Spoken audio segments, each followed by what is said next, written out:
Steve Sherlock here for Franklin Matters, Franklin Public Radio, available anywhere, anytime on the internet in your browser at WFPR.FM and in the local Franklin, Mass. FM radio dial. Yeah, that thing with the knobs or the buttons, 102.9.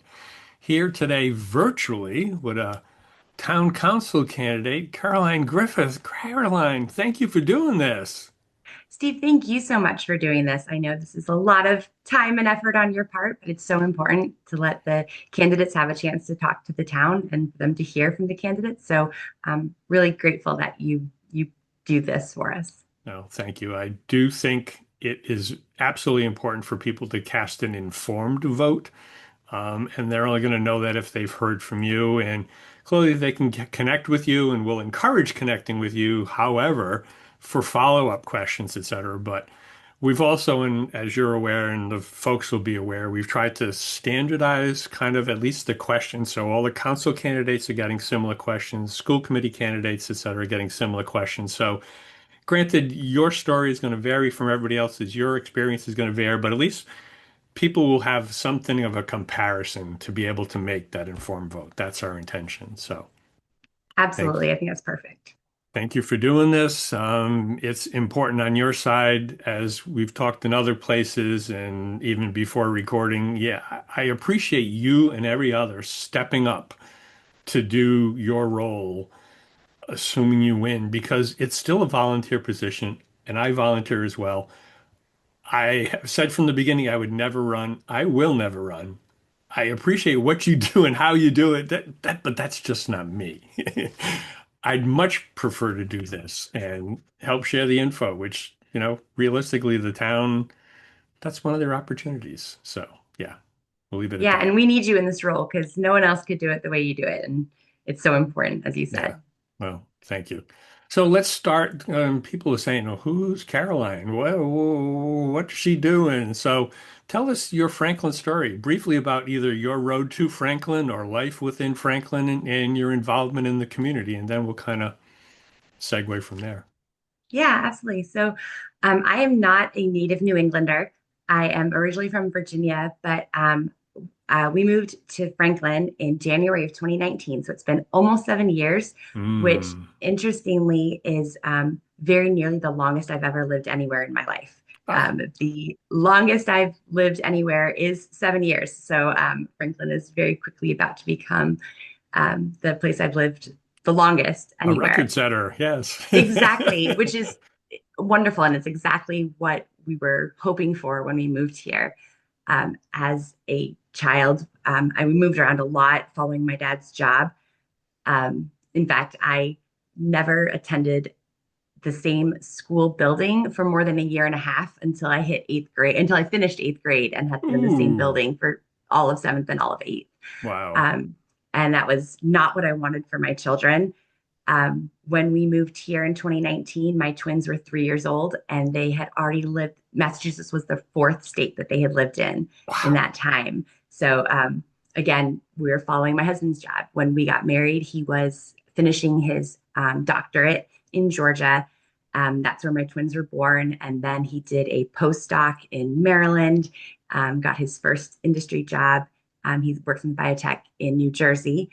And then we moved up here, and this was kind of always Massachusetts was sort of always our expected goal, knowing that with him in the biotech industry, Hmm. that if we could end up in Massachusetts, we could stay here Right. forever, right? Yeah. And never have to leave unless we chose to. And so when we moved here, when we were looking at places to go, we kind of had three priorities, which were convenience to get into Cambridge, Hmm. where he and I both worked. So being able to get there, but more importantly, affordability because we were a young family and Hmm. thankfully it was 2019 and not afterwards because the housing prices were a lot more reasonable back then. Just a wee bit of a difference. Oh yes. And then the schools, because again, we had two 3 year olds and they were going to be going into the public school system shortly thereafter in kindergarten. And so we wanted to make sure that we were going to get them into really um, academically superior school systems with great opportunities. And so we looked at 11 different towns when we moved up here. Hmm. And of course, we found Franklin, which hit all three of those key priorities. And then for me, as someone who in a former life was a library administrator, and I have a master's degree in education. So as an educator, and then as a self-proclaimed history nerd, Hmm. Franklin really appealed to me on some of those other um, levels as well. Just the legacy of this town and what it has stood for over the years. So we found it, we bought our house, and it immediately became for me the hometown that I never had before, Ah, and the place where I could establish roots and raise my family and see my children, kind of going through their entire childhoods mhm. here.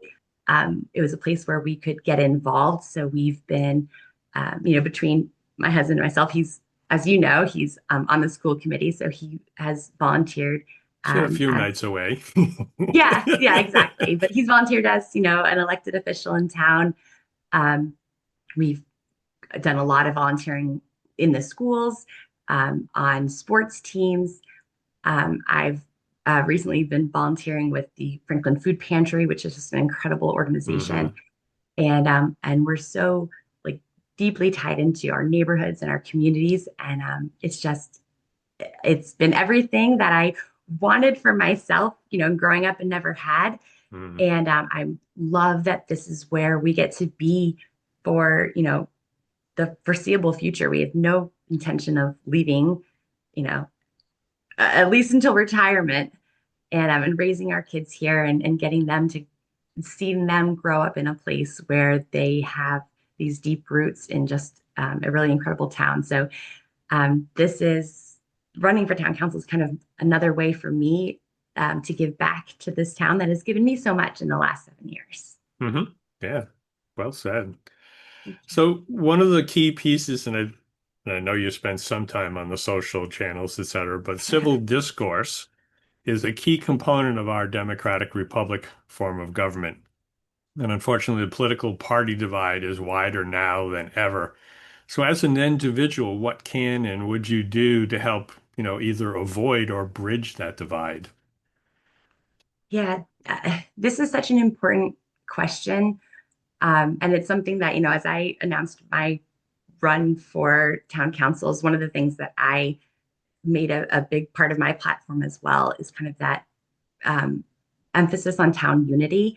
I agree that in the current political climate, there does seem to be this ever increasing divide Hmm. and this growing undercurrent of feeling that if someone disagrees with you, then they're not just your opponent, but now they're also your enemy. Hmm. And if they're my enemy, then they're out to destroy everything that I hold precious. And these what used to be political disagreements have now become this like sense of it really is, me versus them or us versus them. And um, I have felt so, candidly, I am an independent. I have voted for Democrats, Republicans, and independents at every level of government since I've been eligible to vote when I turned 18. And so I think I have a slightly different perspective in, not being tied to one political side or the other. Hmm. But, you know, I think if we take a step back from that political argument, I think it's really obvious that we all have more in common than we have irreconcilable differences. Um, and so for me, focusing on that is key, right? As um, residents of Franklin and as Americans and as humans in general, we are so much more similar than we are dissimilar. We all have concerns um, about finances and about our homes and about our families and wanting the best for these things. And even if we have different ideas of, how to get there, it's important that we focus on the similarities and see how to come together as opposed to being pulled apart. You mentioned social media, so I think that's really important to talk about because I think social media is very much a double-edged sword. It is a really good way to communicate, especially for mass communication, to answer Mm, questions and get information out there. But it's also, it can be a pitfall for, getting into these really heated debates. And even on local community Facebook pages, it can be easy to forget that the person that you're talking to, the person on the other side of that conversation, is your neighbor, and it's a real person with feelings that are as valid as yours, and whose hopes and fears are as deeply felt and deeply held as your own. Um, and I think anyone who spends any time on social media can find it easy to get pulled into that rhetoric. And I mean, I know I have too. And one of the things that I have done is when I find that I'm in a conversation that's getting too heated, I will send a personal message to that person and just like, a direct message, and just say, hey, listen, like, we need to like maybe tone it down. I'm sorry for, the thing that I've said here that maybe, that wasn't as kind as it should have been. hmm I want to clear the air here. We're neighbors, and we want to make sure that we're able to have that relationship where if we run into each other at the grocery store, we're not angry over something silly that we said on Facebook, hmm but able to embrace each other as neighbors. And I have found that the more I have done that, the better I'm able to really build relationships with people that Yes. maybe I wouldn't have otherwise. Right. Um, and I've discovered that people who may not agree with me on a lot of things, or who may think, oh, I have a different political stance than them, or whatever, we're able to have these really civil conversations. And even if we're not, you know, best friends because maybe we haven't even met in person, but we're able to have friendly conversations. Um, and I think in general, that's what we need more of, is people hmm who are willing to say, like, hey, maybe step away from the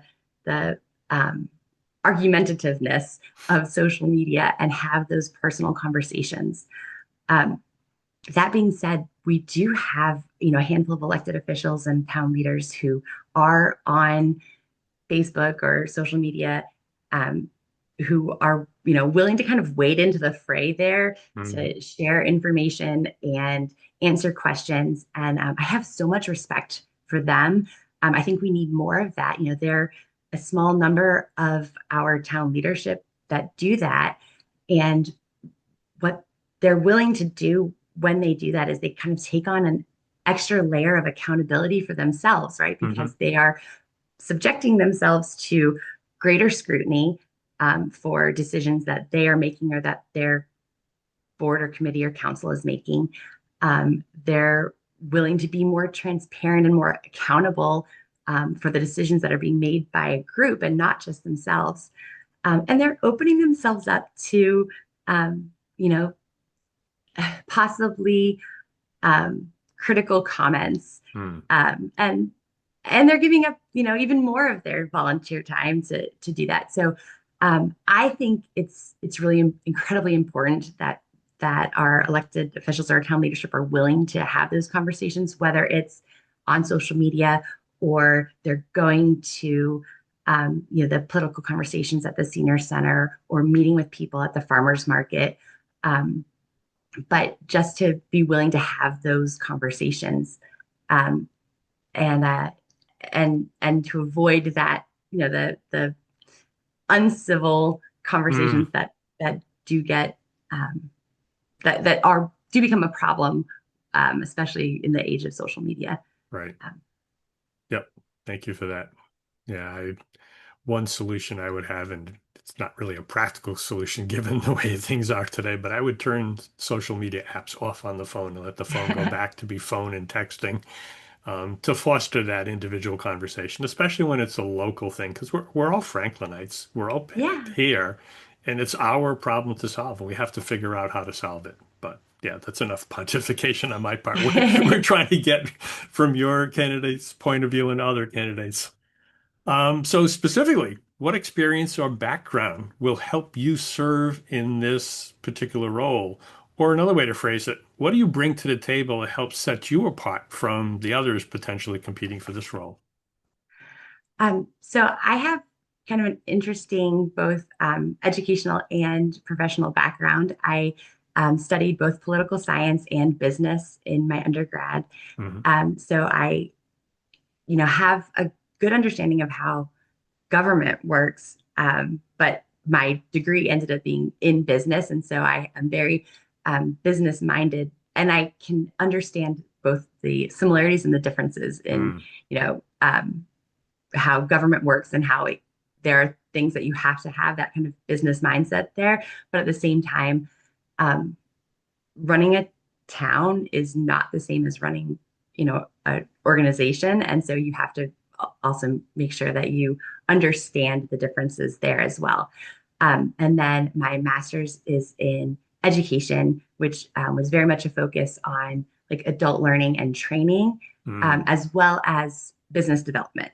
So I have kind of that also unique perspective again on the business side, but also in having conversations with people and making um, things understandable Mm. to adults. It's not classroom learning; it's having conversations and explaining and teaching things to adults who learn differently. And I think that's another thing that this town needs is people Mm. who are willing to explain and kind of bring the community into the conversation more and make sure that they are brought along with the decisions that are being made and they understand what's happening and where things are going. Um, so, I have that in my educational background. And professionally, I have worked in both nonprofit, private, and public sectors. Hmm. So I have kind of that also unique perspective in how, the differences of those things and also, you know, which pieces are important for the running of local government. And Hmm.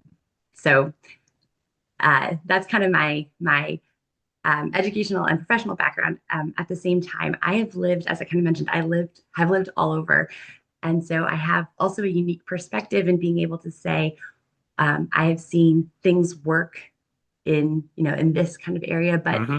what works over here might not work everywhere. So I am able to, um, recognize the that there are many different solutions and that finding the one that works best is for this town and whatever the situation is, how important that is.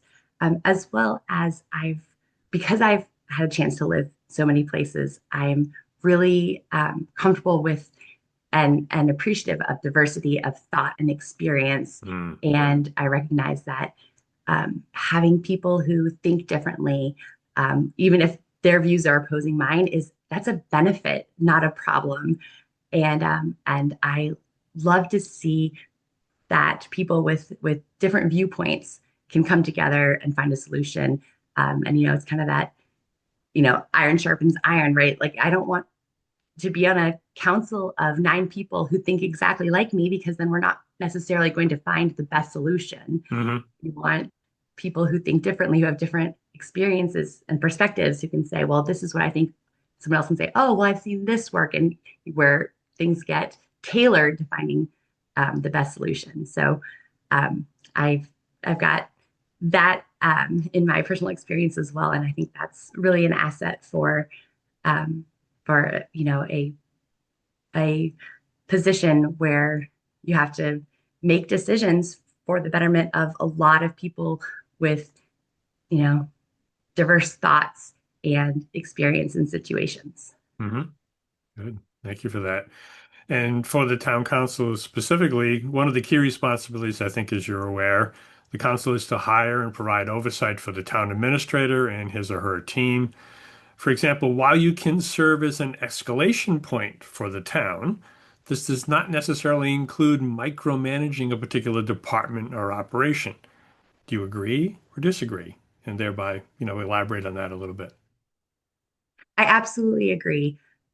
This I don't think it is either feasible or appropriate for the town councilors to be the managers of all these different departments. They are not the experts, right? It is the people who lead and work in those departments who are the experts on their roles.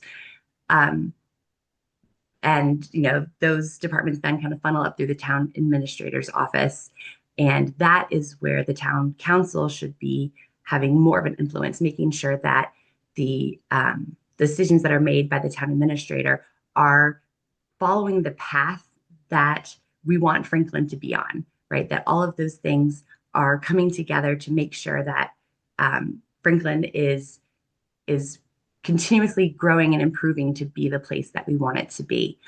Um, the town council should, I think, they should be willing to learn and understand the different strengths and opportunities, and also, possible concerns of the different departments, so that they can take that higher level view of things and say, okay, what are we doing well? What might be happening in the next year or 5 years that we need to, keep an eye on, and then helping to make sure that all of those pieces come together to again continue guiding Franklin in the right direction. And it, the town council absolutely should be kind of that escalation point, right? They should be willing to be that liaison between the town, and I think it's really important for the town council to remember that they are elected by the residents to, help guide the town to where everyone in Franklin wants it to be, and we all want it to be a thriving, vibrant, successful town. Um, and so the town council needs to be willing to, have those conversations, that two-way communication, I think, between the residents, willing to hear their concerns and make sure that the town is responding appropriately.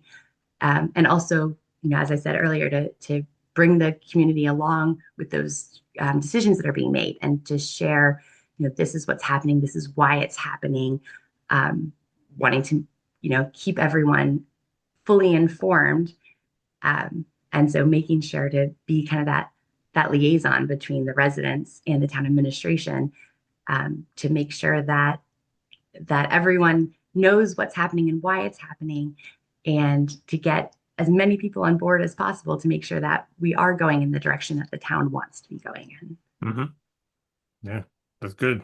I think it'll pick up or set you up for kind of the next question, which I apologize, is really kind of three questions in one, but it's the way it worked out. So, if after reading the three, if as you start answering, if you want to get refreshed on the second or third point, feel free to do so. The town council, as you're aware, approves the annual budget, which sets the priorities for how Franklin operates. Faced with the fiscal challenges projected for the next several years, what are the financial priorities you think we need to address? Part two, how do you explain what needs to be done to the voters and residents? And three, what would you do to help the community understand the separation of roles between the council and the school committee? Well, I don't think there's anyone in town who'd be surprised to hear that we are in a tricky financial situation right now. We have, as a town, we have been asked twice over the last, year and a half to consider a tax override to provide more revenue to the town, as the town's expenses are growing at a faster rate than our revenue is. And twice the town has voted that down. Um, I, in having watched these conversations, these budgetary conversations that have been happening over the last few years, I can understand the immense pressure and stress that the town leadership is feeling in watching these expenses grow and grow, surpassing the 2.5% rate that our revenue is growing. And I understand why a tax override would be the simplest and most straightforward solution for that. But at the same time, the town has said now twice, no, we're not willing to do that. And while I can see an override conversation happening again in the future. I think it's really important at this point that the town kind of set that idea aside and say, okay, well, what can we do in the meantime until, we need to stop planning and thinking as if the residents are going to hand over more tax dollars to fill this gap and stop expecting that to be just around the corner and say, okay, what can we do in the meantime? And um, I think it's going to involve some creative solution finding. I think thinking outside the box, maybe finding new ways of bringing in revenue for the town. I know, for example, the um, on the school side, they've talked about turning the former Kennedy Elementary. Right now, Hmm. it's part of ECDC as well, um, but turning the unused part of that building into a daycare to bring in more revenue, which I think is an incredible idea. And that's the kind of thinking that we need to have. We need to think of creative solutions to bring in more money. We need to be willing to prioritize and reprioritize what is, what our current and future expenses are. Um, so, for example, this is something that I've mentioned on my Facebook page before that um, I know that the town has as a priority a new police station. And so because of that, they are, spending some money right now to kind of investigate options for a new police station, the land, the, layout. Um, in conversations I've had, I'm not seeing that the town has been convinced that that is an immediate need yet. I would say that, hearing from town leadership, they would disagree. But I think that this is kind of another example of communication. I think Hmm. that the town, if they believe that this is a critical need, it is their job to convince the residents of the town of why this is so important and has to be done, in the very near future. But until that's happened, I think that spending the money that we are spending on it right now, not knowing whether the town will vote on a debt exclusion for the police station, I think that's a little premature. So I would say that's another instance of kind of maybe reprioritizing the where we spend our money in the meantime until we have um, a town that is convinced that they're willing to spend their money on a new police station, or until the town is convinced that um, voting for an override will, they'll be putting their money where it needs to go, and that money will be then, used. Um, it that the town will be good stewards of that money. So I think that's the other thing is that I think the residents have kind of said like we're not ready to trust that the town leadership is going to do the right thing with more tax dollars. And I mean I think everyone in town wants to make sure that Franklin Hmm. is successful Sure. and has what it needs. But I think there's a lot of trust that needs to be built there or rebuilt before they're willing to voluntarily hand over more money. Um, so as far as the financial situation right now, that's what we need is we need the town to go, okay, we have heard you. You're not willing to vote on an override yet. So how can we respond, appropriately to make sure that we are still able to meet, the required expenses that the town has, as well as making sure that this town is still a place where people love to be because it's meeting those needs as well. And so, creative solutions, reprioritizing, and really listening to the residents and their feedback. I think those are, you know, that's where the focus needs to be um, in the, in the moment and for the foreseeable future. I'm trying to remember what the rest of the questions were. So the second part of that question was what, Steve? Well, the second part, I think you've kind of covered that as well in terms of what needs to be done. The third piece was kind of the separation between council and school committee. Yes. Oh, the second part of the question was how do you communicate that? Right. So Right. yes, so lots of conversations. Yeah. Thank you. Yes. So the third part about the difference between town council and school committee and making sure that that is clear. So the town council, um, they set the budgets for, they'll allocate this much money goes to the schools, the rest is for the municipal. And then that's kind of that dividing point between the town council and the school committee. That's where they overlap. Really, is just that the town council hears the budget requests from the school committee as well as from the municipal departments, and then they vote on the amount of the budget that goes to these different departments. And then um, as the town council serves as that kind of advisory and oversight committee for the town, the school committee does that for the school systems, and the town no longer has kind of that say in what happens over there in the schools. That falls under the school committee purview, just as the school committee is not weighing in on what DPW or any other municipal departments are doing. Uh, and so I think it's important that the two committees um, have the same goal in mind, right? Which is Hmm. a, a successful Franklin that is meeting the needs of all of its people. Um, but otherwise they don't have a whole lot of overlap. They are, they do similar roles for one's for the schools and one's for the municipal side. Right. Yep. Thank you for that. So one of the things that has happened recently was the 2025 master plan was approved. Do you support the goals and recommendations of the master plan? And if so, what would you do as a town councilor to help implement that? Or if not, why not? I'm glad you asked this question. I love the master plan, actually. And I feel like in conversations that I've been having with residents and with other candidates for office, I feel like I've been one of the few people who keeps coming back to the master plan for some of the questions that have been asked recently. So, for example, you hear a lot of questions about 444 East Central Street. We've been Hmm. getting that a lot.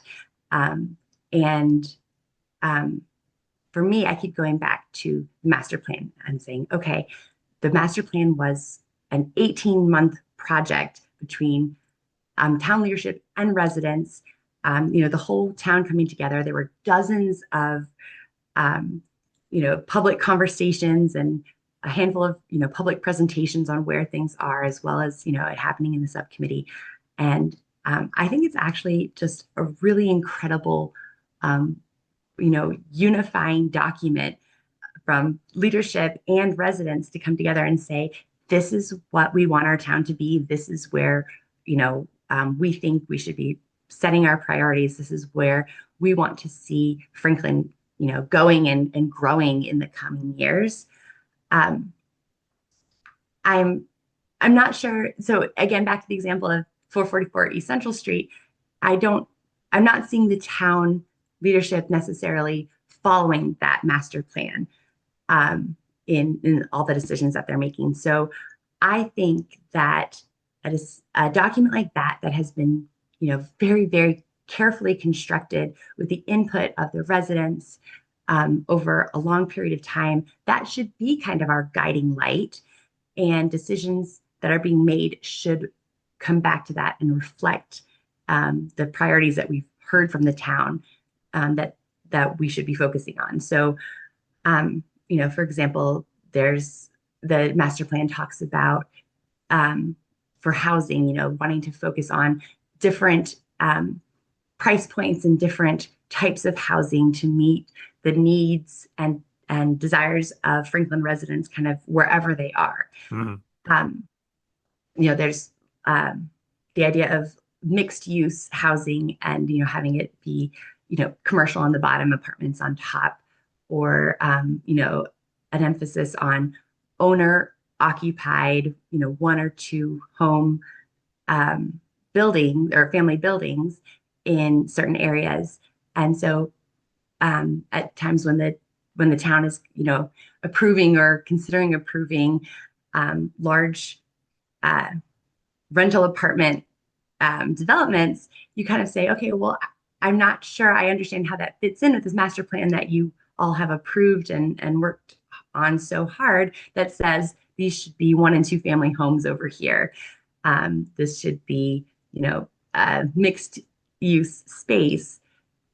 Large rental apartment developments don't fit that.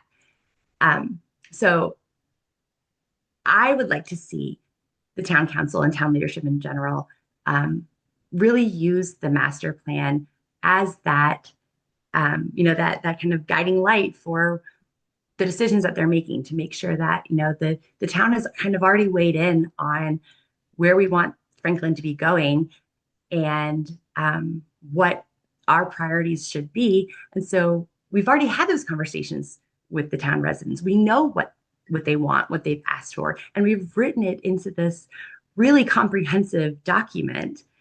And so that's what we should be referring back to as, decisions are being made, as, residents are saying, well, you're not listening. We should be referring back to that and saying, okay, yeah, you're right. We have said this is the zoning for this area and this is what that includes. The town has kind of already signed off on that. We need to be making sure that that's what we're focusing on. So that's, a specific example, but in general, I think the master plan is a really well thought out, well established document that says, okay, for the next 10 years or so, this is where we need to be aiming. This is what we need to be focusing on. And it's kind of gotten that stamp of approval from everyone in the town. And so we need to make sure that that's what we're kind of referring back to as we make those decisions. Okay, thank you for that. And that covers kind of the, if you will, the 6 standard questions for the council. We've covered a variety of topics, but I'll also give you the opportunity to, if there's a topic that you want to weigh in on or say something else, certainly in terms of kind of a closing statement for the residents and voters, now's the time. Um, as far as a closing statement, I just, I kind of set up my platform as one of transparency, accountability, and unity. And we've talked about all 3 of those things in this conversation, Steve. And so, hopefully the Franklinites who are listening and watching this can, feel how passionate I am about those things. I think the town leadership needs to be something that really is accountable to the residents for the decisions that they're making, and they're willing to, bring the residents along for those conversations and make sure that they are, involving them. Of course, not every person can vote on every single decision that's being made, but having clear communication, two-way dialogue between the town and the residents is so critical. And then, as we talked, quite a bit about earlier, just keeping in mind that we're all neighbors, right? We're all Franklinites. We all love this town. We all want the best for our families that are here, for ourselves, for our homes. We want this to be a place where the town meets the needs and we love living here. And that should be what we focus on, not difference in political opinion. I mean, I don't think that partisan politics has a place in local governance anyway, because what's happening, on the national political stage, that doesn't necessarily affect the day-to-day of what's happening here in Franklin. And so I think setting that aside and just recognizing that we are all neighbors who want the best for each other and for our families and for ourselves, it's really important. And the last little plug I'll make is that I have a Facebook page that's Caroline Griffith for Franklin Town Council. So I actually, every time I get a question from a resident or from someone on Facebook, I answer it, where I get the question, and then I put a little mini essay or something on that Facebook page so that people can refer back to it. Even if they've missed that conversation that happened on one of the pages, they can go to that page to see, okay, what is it that I believe in? What is it that I feel strongly about? So I just encourage anyone, if they're interested, to go check that out. Um, and at any point, if you want to reach out to me, I know our phone numbers and email addresses have been published on the candidate ballots, and I'm really happy to have those conversations because I think it's really important to make sure that people feel heard and that they get their questions answered. I mean, it is voting in our local elections is really important. I hope that we have really big turnout. I'm excited that this is a competitive race, that at least two of these races are competitive. Mm-hmm. And I'm really excited to see that people feel more engaged and willing to ask the questions, and hopefully they'll get the answers and they'll be excited to vote in November. Yes, thank you. And thanks for taking time. We will include in the show notes as well as a screen at the end of this with your email, phone number, and we can include in your Facebook page, maybe not in the video, but certainly in the show notes. So thank you again for taking time to do this. Best of luck as you go forward in your campaign. To the residents and voters listening, thank you for doing so. Hope you be able to get informed with this and the others that are in queue and coming, and be ready to vote on or before November 4th. And a quick reminder as well, we do this because Franklin matters.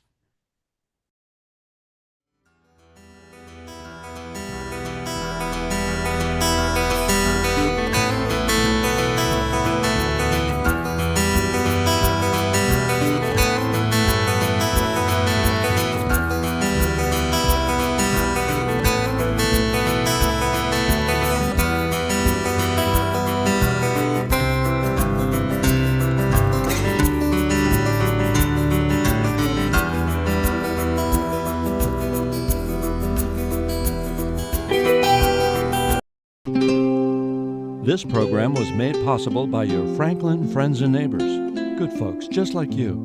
Thanks for supporting Franklin TV. And thanks for watching.